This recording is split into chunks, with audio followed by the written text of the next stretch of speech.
Welcome to Ace Your Health podcast. My name is Ace Choksy. This is Kaylee Koozer. Thank you for joining us again here at Ace Integrative Health at your home. We're going to continue our conversation on vitamins and nutrition. So we've been talking about nutrition from many different perspectives over the last handful of weeks. And we have made a lot of PDFs and notes to share with you at the community. So you're welcome to join the community and find those notes. So they're available for you. There are a lot of trackers and accountability trackers. That's what we call them. But there are things that are practical that you can use at home after learning something. If you want to implement a habit, and if you want to learn what we're doing and you want to implement that in your lifestyle so that you benefit from all of these different recommendations that we're making. At some point, our goal is to help you learn and teach, learn about yourself and teach what you can do at home before you need our help so that most of the stuff you can do it at home. But today's topic is vitamins. Right.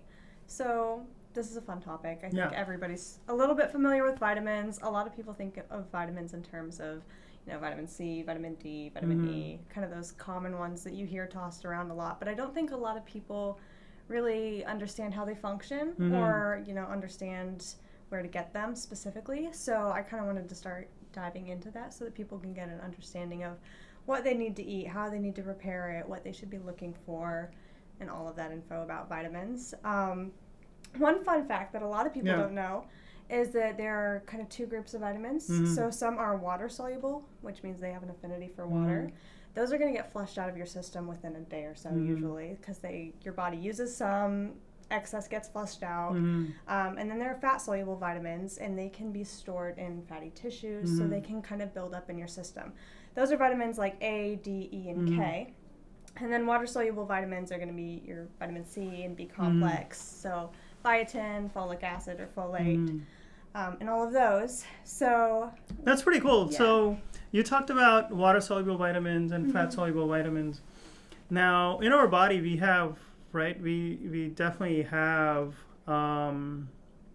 fat and we have water, and there are different compartments for both of them. And these vitamins go to all of these different places. And we need to think about, how we're using these vitamins for different compartments of the body. So between these vitamins, what does it mean for us on a daily basis, in our daily routines when we don't understand our life in terms of health? And these are micronutrients. These are things that we don't usually see them. It's not visible to us unless they're in a capsule form or in a powder form. We can't see them in our plants, but then we have to know them because we're putting them in our body. We have to know if you're low on one or high on one. What does that mean for a normal person? So the biggest piece of advice I give to everybody, and I think we went over this a little bit talking about antioxidants, but eat the rainbow because when you're eating lots of color, you're kind of ensuring that you're getting variety. You're ensuring that you're getting a lot of different vitamins, nutrients, minerals, antioxidants, and all of that. As far as like water-soluble vitamins, so like I said, you have to be having those coming into your body every day. Ideally, all vitamins every day, but specifically those because they're going to filter out of your system. So typically with B complex and vitamin C, because of the amount of stress that our bodies encounter, our bodies really burn through those vitamins pretty fast. And it's almost impossible with the soil that we grow food in these days to get enough of those from food alone in an ideal amount for your body. So I usually recommend supplementing a little bit with those just so that we can make sure that our bodies get what they need to combat stress. Because like we talked about with antioxidants, our bodies deal with a lot of oxidative stress, and we want to make sure that we are giving them everything that they need to produce energy. Our mitochondria are really reliant on B complex vitamins for producing energy, and they are the powerhouse of every cell in your body. So, they're helping create energy. And B complex vitamins are incredible for speeding up all those enzymatic processes so that energy is produced faster and more efficiently. That's pretty interesting that you say that. So we're looking at B vitamins and C vitamins right now. there are a lot of other phytonutrients, right? Right. That are available inside our plants Right. and our vegetables and beans and legumes that are not even mentioned on the label. There's no yeah. Nutrition labels are pretty basic with they're macros pretty basic, yeah. and maybe potassium, sodium, stuff like that, but it never really digs deep into the huge array of micronutrients that we have in our foods. That's so interesting because when we look at what we talked about were B and C's, right? And then there's a whole these are, you said, water soluble vitamins, so then they exist inside the blood. And anywhere where there's water, so it could be inside the cells instead of it, rather than being in the bilayer of the cell or the walls of the cell, which is very fatty. So that's something that we have to think about, that in order to preserve the wall. So think of a cell. A cell is like a balloon or a ball, and a ball is made out of, or a basketball is made out of rubber. That rubber is a wall that protects whatever is inside it. So whenever we want to strengthen the wall, we need good fats. We need, different types of fats that make a very good wall. But then everything that happens inside the basketball or everything that happens outside the basketball, that's all water soluble. So all of those areas will need water soluble vitamins, while the walls will need a lot of the fat soluble. Yep. And then they can also go inside the wall, and then there are other areas in the body, DNA and mitochondria and sometimes other organelles, they may use up certain vitamins that are related, that are fat soluble. Mitochondria uses up fat to make energy, but then that's different. So in terms of your fat soluble vitamins, what do you tell people? What are they looking at? Like when they look at food in their daily routines, and should they have more fat soluble vitamins or more of water soluble vitamins, or should they eat more fatty food, or should they eat more? I think that's a question watery that foods? Really totally depends on the person. It depends on their constitution, which is something you talk about. And that's why we like to test our patients when they come into our office, is get a test of, what the nutrient contents are in their body, what they're utilizing, so that we know what they specifically need. Because some people might be really needing more of those water soluble, and some people might need more fat soluble, just depending on how their body is utilizing things. That's so interesting. So when we talk about these vitamins, right, they have to go through our body. From food, they have to be absorbed and they go through our body. What are we thinking in terms of their availability? Because I've heard, right, that certain supplements or certain nutrients are just not properly absorbed. Right. And, without even thinking about how much we should have, right? Like we'll get there, but then what are we thinking about?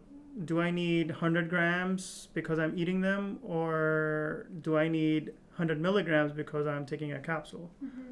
What's the bioavailability of these things in our body? Yeah. So some of the things that affect the bioavailability of nutrients are things like, is the food that you're eating, is it organically grown or is it conventional? That is not only because organic has been shown to be significantly higher in nutrients, that would make it more bioavailable, but also with conventional produce, if there are pesticides present in the produce, our bodies actually have to work harder. They're fighting some of those pesticides, so we don't gain as much of the benefit from those nutrients.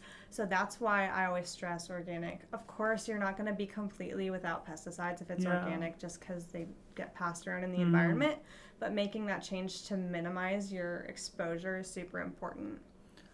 That's interesting. Yeah. Another thing is soil density. So a lot of the soil that we grow in at least in our country, is pretty nutrient depleted these days. So unless that soil is really conditioned and really well cared for, that can really affect how nutrient dense the food is when it's picked or harvested.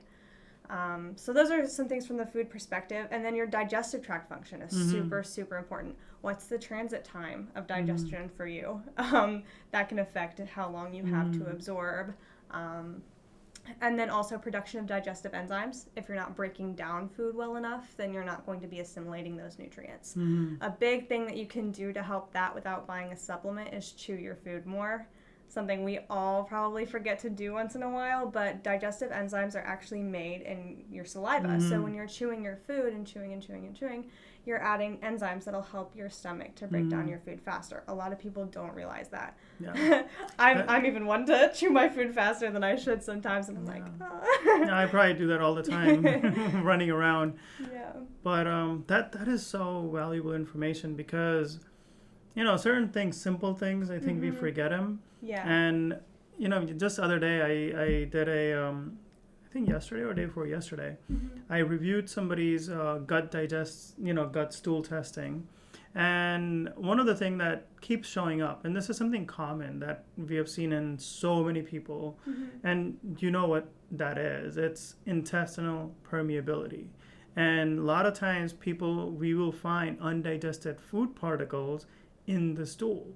So those are two things that just keep showing up.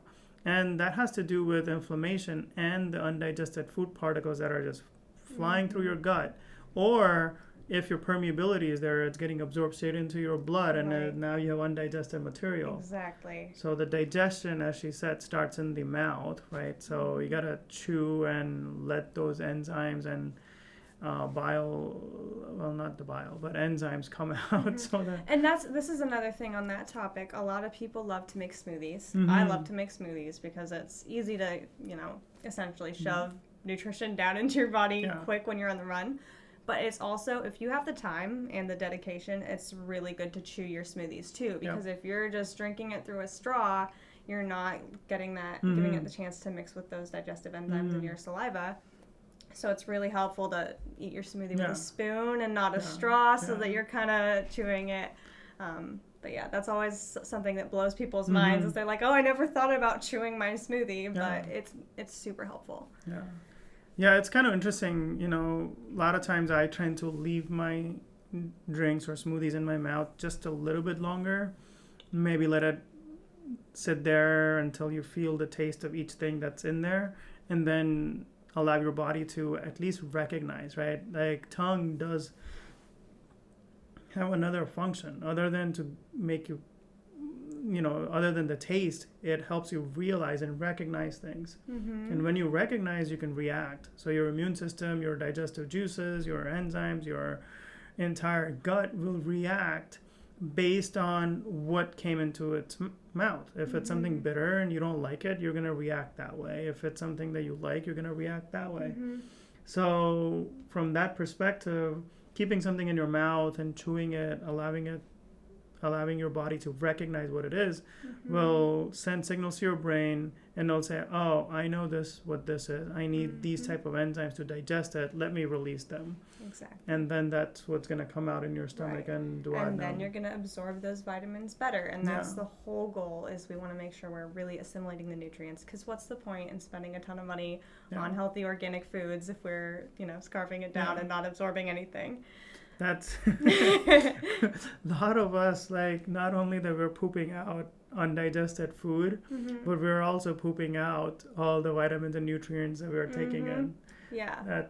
That's another level of conversation. I can't even count on one hand the amount of people that I, and probably you, have witnessed who have a pretty healthy diet, but are nutrient deficient. And it's like, well, either you need to supplement, or you need to eat a little bit slower, or all of the above. Or clean your gut out. Or that, a whole lot of stuff that goes into it. Because you can totally eat healthy and then still get sick, or still feel like you're fatigued or not producing energy. It's all about observing, what's going on in the gut, what's going on in the body. Are you actually assimilating the nutrients that you're taking in? Yeah. That is so interesting, though. There are many ways of producing, like, B vitamins. There are many ways of producing B vitamins, right? Our body has the ability. We can't produce vitamin C. Right. But there are certain things that you can produce in your own body. There are certain things that you can get from outside that help you produce your own all of these things in your body. Right. But you have to put them in. Otherwise it won't be. You're always going to be compensating, right? Our bodies are always compensating, adapting to what it has, And some people age faster than the others. That's because of what resources that they have. If these resources aren't in their body, they can't do the function of detoxifying or getting rid of, viruses or bacteria. Then they'll sit in their body for a long time and cause a lot of issues. One of the other things we talked about, and we have heard from many people, you've heard about it, is how do we cook, right? There's the whole concept of cooking that relates to these vitamins and nutrients. Some people say that to eat raw is the best way to eat because you're getting all the nutrients, you're not overcooking them or cooking them, right? There's a gradient of cooking to overcooking. Right. And then there are some people who say, no, you have to cook your vegetables, such as like people who love lentils and beans and grains. They'll say that to you, that in order to destroy those lectins, you'll have to boil them. That's the only way you can get these nutrients out of it, because otherwise they're packed in this core, dense. And sometimes even dangerous to eat, as far as legumes, to eat without raw. Eat them raw or boiled. Right. Yeah. Unless you boil them long enough where it breaks things down. So what's your perspective on cooking and overcooking? So it really depends on the food. For one thing, we could, spend a lot of time on this topic. For example, lycopene, which is an antioxidant. That's like kind of a red pink pigment. Watermelon has lycopene, tomatoes have lycopene. It's actually higher in cooked tomatoes than it is in raw tomatoes. So that's a perfect example of if you're trying to maximize your antioxidant benefit, you would want to cook those tomatoes. And actually, cooked tomatoes are more alkalizing to your body than raw tomatoes. But then when it comes to things like cruciferous vegetables, like broccoli, Brussels sprouts, cabbage, kale, stuff like that, they actually are able to cause what's called a goiter, or have goitrogenic compounds, which can affect thyroid function. So for those, I always recommend that you eat them steamed, like lightly cooked, to deactivate those. I think typically about 3 minutes of steaming or cooking will deactivate the goitrogenic compounds in those foods. But as far as cooking, like how much you're going to cook a vegetable, if you've ever seen, a piece of broccoli that's cooked and crisp still a little bit and it's bright green and steamed versus a piece of mushy broccoli that has no texture and tastes kind of weird and it turns out olive green color. I mean, from a nutrient perspective, it's pretty easy to tell which one you would want, right? Yeah, that's so interesting. Yeah, the longer you cook a food, especially with the water-soluble vitamins, they're going to leach into your cooking liquid. So if you're steaming broccoli or you're boiling vegetables and you start to see that color run off into the water, that's the nutrients. The antioxidants are actually leaching into the water because when we talked about water-soluble vitamins, they have an affinity for water. So eventually it's going to spread out into the water. And this, for those of you who eat meat, this even happens with meat. When you're searing meat and there's juices around it, any of the water-soluble vitamins, a lot of B vitamins get lost when you cook meat because it flows out into the cooking liquid. So that's something to keep in mind when you're cooking and with your cooking methods. That is so interesting. So, I grew up in India when I was 12 when I moved here. But even after coming here and way back in India, one of my favorite was cabbage. Right, but I only liked it when it was cooked. And when there are hundreds and thousands of people who will eat cabbage every day, all day, and nothing, like, there won't be any side effects from it. Right. Because, otherwise a lot of people here, in the medical world, and we talk about how not to eat those vegetables because it's going to block your thyroid and cause issues. But if you cook them properly, I agree with my own experience that I feel like I think it's better to cook it because... And there's so much nutrient, like cabbage specifically is super high in vitamin C. A lot of the cruciferous veggies are actually broccoli, cauliflower, Brussels sprouts are all pretty high in vitamin C. So they're super nutritious foods, and that's not by any means the only vitamin in them, but... when you're cooking it a little bit, you're going to maximize the benefit because your body doesn't have anything to fight. Yeah. I wish it was very easy. Like, there has to be some way of knowing which food needs to be cooked and which food doesn't need to be cooked. Because there are some things that you don't want to cook them all the time. Right. You can still have them raw, and that's where you get the best nutrients. Mm-hmm. But then others, you want to cook them. Mm-hmm. Do you know any specific resource that people can go to and say, oh, you know what? I just need a database where I just put it in and it tells me exactly how to cook this for proper nutrients. So one of my favorite resources for that, I don't know if you've heard of the book, The World's Healthiest Foods by George Mattelhon. Mm-hmm. His book is amazing. It's about this thick. Okay. and it talks about all these vegetables, grains, fruits, all sorts of stuff. And it will tell you all the information, a lot of the information we shared really, about, oh, this food is better for your body if it's cooked a little bit. Here's how to cook it. He teaches you quick steaming methods, no oil saute methods, all sorts of stuff to maximize your nutrition benefit. Even talks about charring food and how that can cause the development of carcinogens and can oxidize your food. Yeah. So that's an awesome book. But you can even go to his website, and I think he has almost all of those foods listed on his website for free with all the same What's the name data. of the website? theworldshealthiestfoods.com, I think. Okay. All right. We can verify that in the link, but yeah. That's a great resource. That's a really good way of understanding. Another good way of, like, in the East, like in China and India, they look at the energy of the plants, and then they'll say, okay, this energy of the plant is a certain way. So if you want to change the energy to match your needs, then this is what you have to do. So if you heat them up, then it will change the energy, because now you're adding heat to it for somebody who needs that kind of energy, then they get that. Right. But then somebody might have overactive thyroid, and they might need raw cabbage to just feel better. Right, to So slow it down to slow it down. Right. So then they might get raw cabbage or something like that. But there's that whole concept of Ayurveda and traditional Chinese medicine and how to cook from that perspective. Which is such an amazing concept. I've been even digging into it more recently, and it's so interesting to learn about how, for the different doshas, how different foods can benefit you or kind of put you into overdrive depending on your body type and stuff like that, which is something we will definitely talk about more. It's such an interesting topic. Yeah, we're going to have to get into a little bit more details about all of those. We'll teach you how to look at your body constitutions, understand how to manipulate these energies that we have, whether we are very skinny to very obese, and what energies do we really want. Do we want heat, cold, water, air, sun, light, moon? Depending on what you're really looking for, we can learn it, and we'll teach it to you how to do that. And most of these videos will be in the community. Well, all of the videos will be in the community, and all the PDFs that go along with it, so that you understand how to do that yourself. So that's really cool. So in terms of looking at vitamins, we see that there are a lot of benefits from it.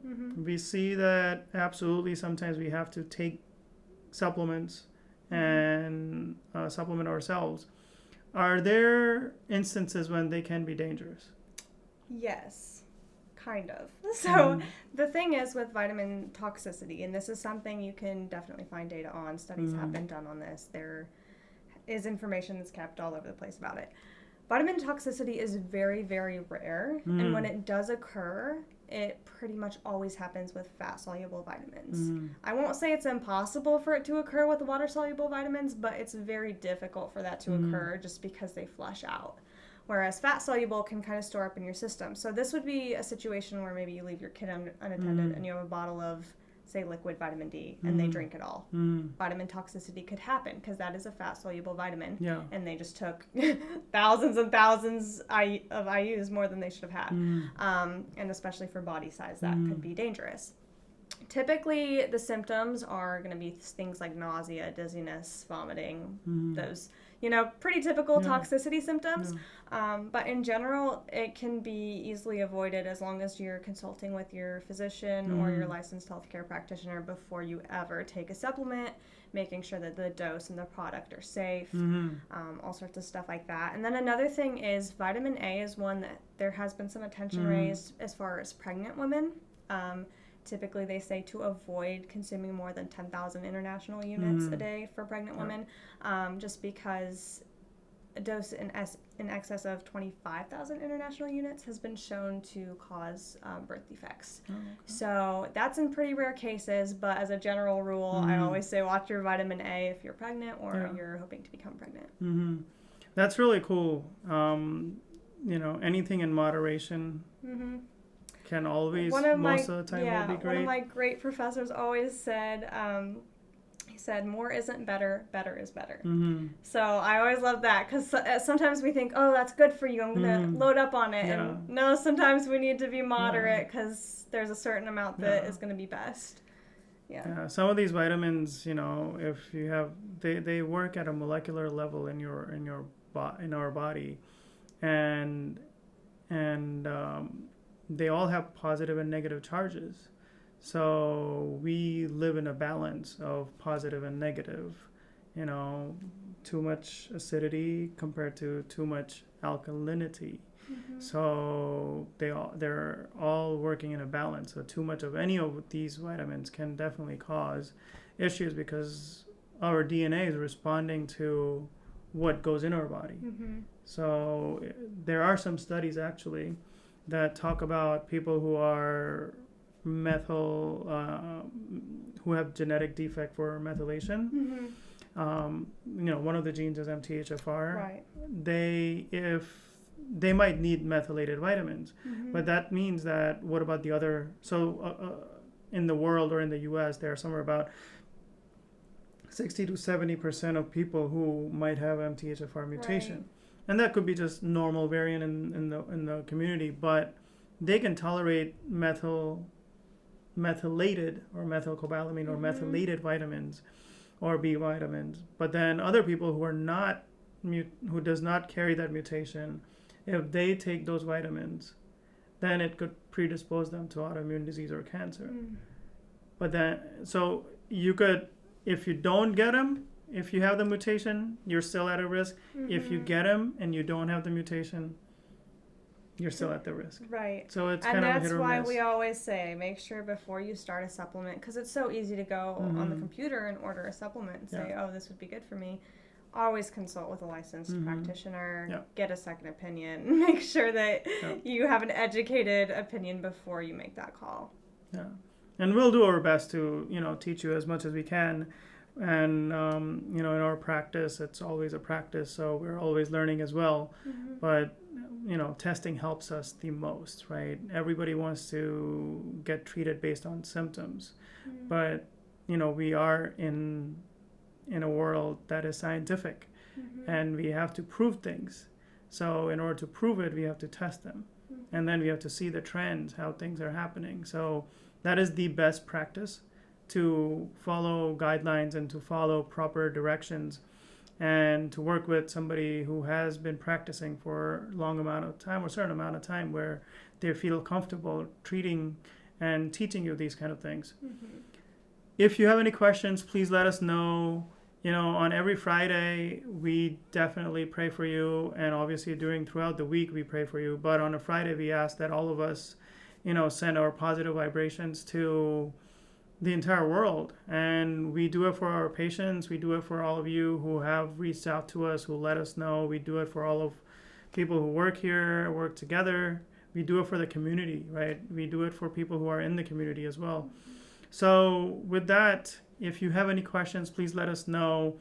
Definitely reach out to us.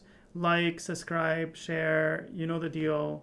It helps not only us, but it helps our collective efforts to spread this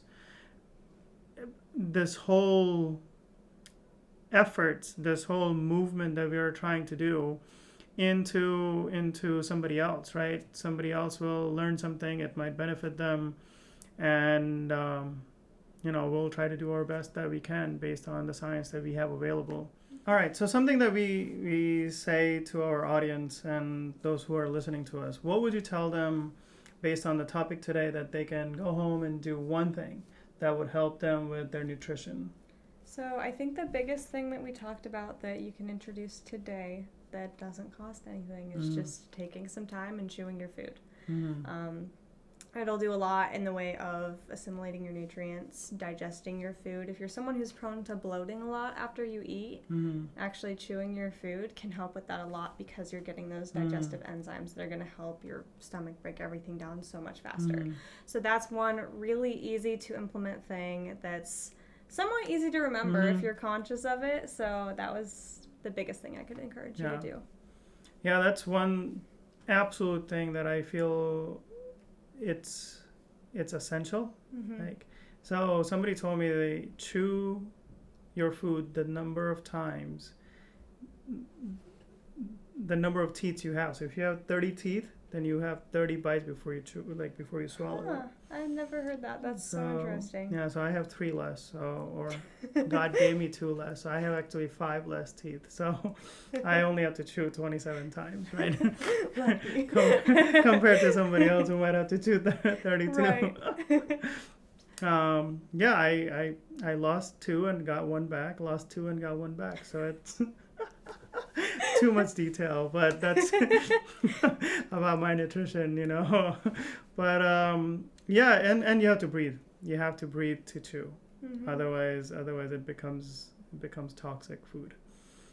With that said, we thank you for joining us, and we'll see you next time on our next nutrition video. Thank you so much. Take care. Bye.